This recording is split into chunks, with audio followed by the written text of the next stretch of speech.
Specialization and distribution. A business firm is limited not only in its overall size, but also in the range of functions that it can perform efficiently. General Motors makes millions of automobiles, but not a single tire. Instead, it buys its tires from Goodyear, Michelin, and other tire manufacturers, who can produce this part of the car more efficiently than General Motors can. Nor do automobile manufacturers own their own automobile dealerships across the country. Typically, automobile producers sell cars to local people, who in turn sell to the public. There is no way that General Motors can keep track of all the local conditions across the length and breadth of the United States, which determine how much it will cost to buy or lease land on which to locate an automobile dealership, or which locations are best in a given community, much less evaluate the condition of local customers' used cars that are being traded in on new ones. No one can sit in an automobile company's headquarters and decide how much trade-in value to allow on a particular Chevrolet in Seattle with some dents and scratches, or a particular used Honda in mint condition in Miami. And if the kind of salesmanship that works in Los Angeles does not work in Boston, those on the scene are likely to know that better than any automobile executive in Michigan can. In short, the automobile manufacturer specializes in manufacturing automobiles, leaving other functions to people who develop different knowledge and different skills needed to specialize in those particular functions. Middlemen. The perennial desire to eliminate the middleman is perennially thwarted by economic reality. The range of human knowledge and expertise is limited for any given person or for any manageably sized collection of administrators. Only a certain number of links in the great chain of production and distribution can be mastered and operated efficiently by the same set of people. Beyond some point, there are other people with different skills and experience who can perform the next step in the sequence more cheaply or more effectively. And therefore, at that point, it pays a firm to sell its output to some other business that can carry on the next part of the operation more efficiently. That is because, as we have noted in earlier chapters, goods tend to flow to their most valued uses in a free market, and goods are more valuable to those who can handle them more efficiently at a given stage. Furniture manufacturers usually do not own or operate furniture stores, and most authors do not do their own publishing, much less own their own bookstores. Prices play a crucial role in all of this, as in other aspects of a market economy. Any economy must not only allocate scarce resources, which have alternative uses, it must determine how long the resulting products remain in whose hands before being passed along to others who can handle the next stage more efficiently. Profit-seeking businesses are guided by their own bottom line, but this bottom line is itself determined by what others can do and at what cost. When a product becomes more valuable in the hands of somebody else, that somebody else will bid more for the product than it is worth to its current owner. The owner then sells, not for the sake of the economy, but for the owner's own sake. However, the end result is a more efficient economy, where goods move to those who value them most. Despite superficially appealing phrases about eliminating the middleman, middlemen continue to exist because they can do their phase of the operation more efficiently than others can. It should hardly be surprising that people who specialize in one phase can do that particular phase more efficiently than others. Third world countries have tended to have more middlemen than more industrialized nations have, a fact much lamented by observers who have not considered the economics of the situation. Farm produce tends to pass through more hands between the African farmer who grows peanuts, for example, to the company that processes it into peanut butter than would be the case in the United States. A similar pattern was found with consumer goods moving in the opposite direction. Boxes of matches may pass through more hands between the manufacturer of matches and the African consumer who ultimately buys them. A British economist in mid-20th century West Africa described and explained such situations there. West African agricultural exports are produced by tens of thousands of Africans, operating on very small scale and often widely dispersed. They almost entirely lack suitable storage facilities, and they have no, or only very small, cash reserves. The large number and the long line of intermediaries in the purchase of export produce essentially derive from the economies to be obtained from bulking very large numbers of small parcels. In produce marketing, the first link in the chain may be the purchase, hundreds of miles from Kano, of a few pounds of ground nuts, which, after several stages of bulking, arrive there as part of a wagon or lorry load of several tons. Instead of 10 farmers in a given area all taking time off from their farming to carry their individually small amounts of produce to a distant town for sale, one middleman can collect the produce of the many farmers and drive it all to a produce buyer at one time, allowing these farmers to apply their scarce resources, time and labor, to the alternative uses of those resources for growing more produce. Society as a whole thus saves on the amount of resources required to move produce from the farm to the next buyer, as well as saving on the number of individual negotiations required at the final points of sale. This saving of time is especially important during the harvest season, when some of the crop may become overripe before it is picked, or spoil afterward if it is not picked promptly and then gotten into a storage or processing facility quickly. In a wealthier country, each farm would have more produce, and motorized transport on modern highways would reduce the time required to get it to the next point of sale, so that the time lost per ton of crop would be less, and fewer middlemen would be required to move it. Moreover, modern farmers in prosperous countries would be more likely to have their own storage facilities, harvest machinery, and other aids. What is and is not efficient, either from the standpoint of the individual farmer or of the society as a whole, depends on the circumstances. Since these circumstances can differ radically between rich and poor countries, very different methods may be efficient in each country, and no given method need be right for both.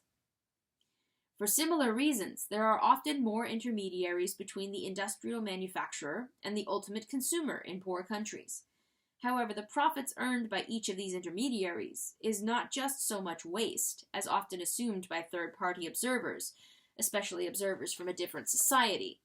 Here, the limiting factor is the poverty of the consumer, which restricts how much can be bought at one time. Again, West Africa in the mid-20th century provided especially clear examples. Imported merchandise arrives in very large consignments and needs to be distributed over large areas to the final consumer, who, in West Africa, has to buy in extremely small quantities because of his poverty. The organization of retail selling in Ibadan and elsewhere exemplifies the services rendered by petty traders, both to suppliers and to consumers. Here, there is no convenient central market, and it is usual to see petty traders sitting with their wares at the entrances to the stores of the European merchant firms. The petty traders sell largely the same commodities as the stores, but in much smaller quantities. This might seem to be the ideal situation in which to eliminate the middleman, since the petty traders were camped right outside stores selling the same merchandise, and the consumers could simply walk right on past them to buy the goods inside at lower prices per unit. But these traders would sell in such tiny quantities as 10 matches or half a cigarette, while it would be wasteful for people in the stores behind them to spend their time breaking down their packaged goods that much, in view of the better paying alternative uses of their labor and capital. The alternatives available to the African petty traders were seldom as remunerative, so it made sense for these traders to do what it would not make sense for the European merchant to do. Moreover, it made sense for the very poor African consumer to buy from the local traders, even if the latter's additional profit raised the price of the commodity, because the consumer often could not afford to buy the commodity in the quantities sold by the European merchants. Obvious as all this may seem, it has been misunderstood by renowned writers and, worse yet, by both colonial and post-colonial governments hostile to middlemen and prone to creating laws and policies expressing that hostility. Socialist economies. As in other cases, one of the best ways of understanding the role of prices and profits and losses is to see what happens in their absence. Socialist economies not only lack the kinds of incentives which force individual enterprises towards efficiency and innovation, They also lack the kinds of financial incentives that lead each given producer in a capitalist economy to limit its work to those stages of production and distribution at which it has lower costs than alternative enterprises. Capitalist enterprises buy components from others who have lower costs in producing those particular components and sell their own output to whatever middlemen can most efficiently carry out its distribution. But a socialist economy may forego these advantages of specialization, and for perfectly rational reasons, given the very different circumstances in which they operate. In the Soviet Union, for example, many enterprises produced their own components, even though specialized producers of such components existed and could manufacture them at lower costs.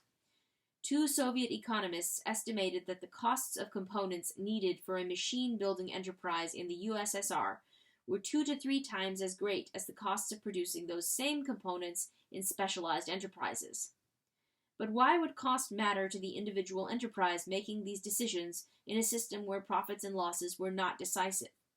What was decisive was fulfilling the monthly production quotas set by government authorities, and that could be assured most readily by an enterprise making its own components, since it could not depend on timely deliveries from other enterprises that lacked the profit and loss incentives of a supplier in a market economy.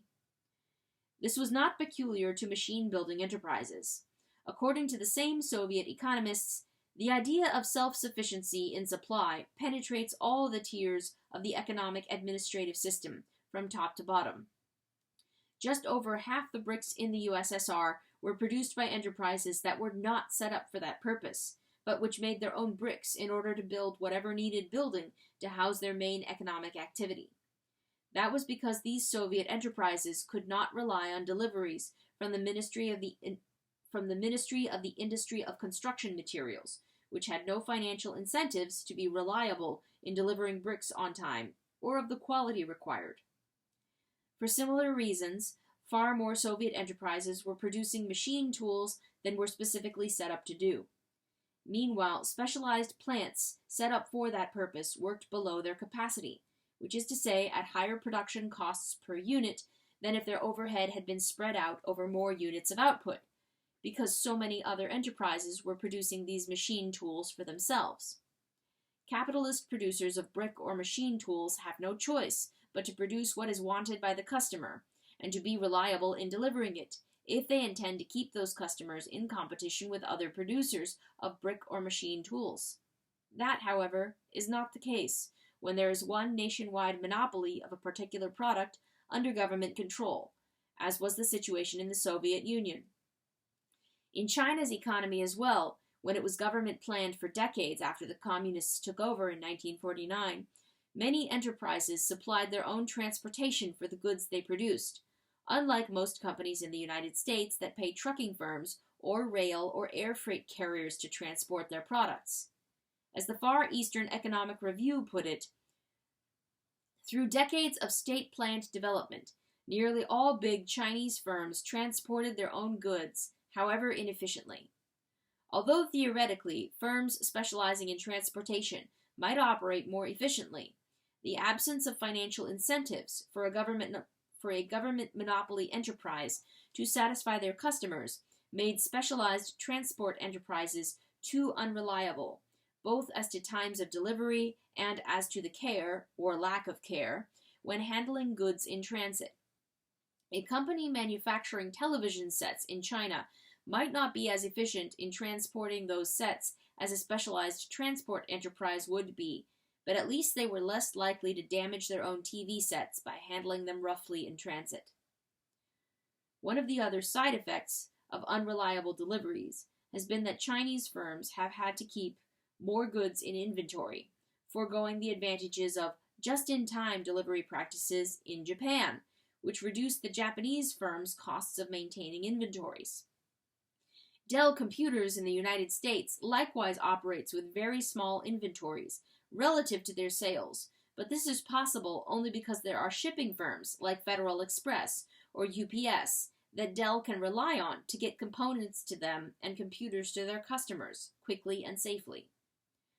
The net result of habits and patterns of behavior left over from days of a government-run economy is that China spends about twice as high a share of its national income on transportation as the United States does, even though the U.S. has a larger territory, including 2 states separated by more than 1,000 miles from the other 48 states.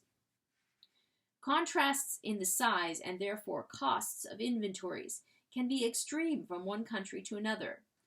Japan carries the smallest inventories, while the Soviet Union carried the largest, with the United States in between. As 2 Soviet economists pointed out, spare parts are literally used right off the truck. In Japan, producers commonly deliver supplies to their ordering companies 3 to 4 times a day. At Toyota, the volume of warehoused inventories is calculated for only an hour of work, while at Ford the inventories are for up to 3 weeks. In the Soviet Union, these economists said, we have in inventories almost as much as we create in a year. In other words, most of the people who work in Soviet industry could take a year's paid vacation, and the economy could live on its inventories. This is not an advantage, but a handicap, because inventories cost money and don't earn any. From the standpoint of the economy as a whole, the production of inventory uses up resources without adding anything to the standard of living of the public.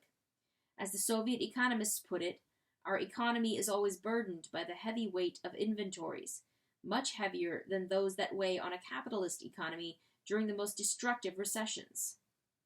Yet the decisions to maintain huge inventories were not irrational decisions, given the circumstances of the Soviet economy and the incentives and constraints inherent in those circumstances. Soviet enterprises had no real choice but to maintain these costly inventories. The less reliable the suppliers, the more inventory it pays to keep, so as not to run out of vital components. Footnote. Far from being excessive under the circumstances, inventories in the Soviet Union often proved to be inadequate, as manufacturing enterprises still ran out of components. According to Soviet economists, 1/3 of all cars come off the assembly line with parts missing. Shmelev and Popov, The Turning Point, page 136. End footnote. Nevertheless, inventories add to the costs of productions, which adds to the price, which in turn reduces the public's purchasing power and therefore its standard of living. Geography can also increase the amount of inventory required.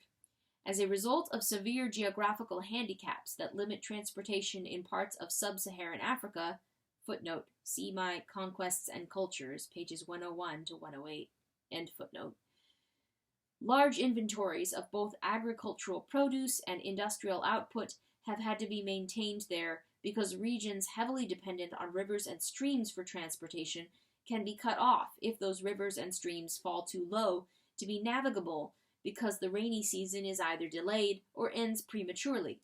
In short, geographic handicaps to land transportation and drastic differences in rainfall at different times of the year add huge inventory costs in sub-Saharan Africa, contributing to that region's painfully low standard of living. In Africa, as elsewhere, maintaining large inventories means using up scarce resources without a corresponding addition to the consumer's standard of living. The reason General Motors can produce automobiles without producing any tires to go on them is because it can rely on Goodyear, Michelin, and whoever else supplies their tires to have those tires waiting to go on the cars as they move down off the production line. If those suppliers failed to deliver, it would of course be a disaster for General Motors, but it would be even more catastrophic for the tire companies themselves.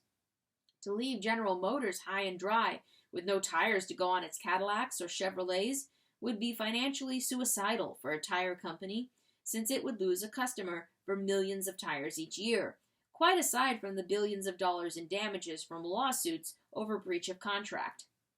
Under these circumstances, it is hardly surprising that General Motors does not have to produce all its own components, as many Soviet enterprises did.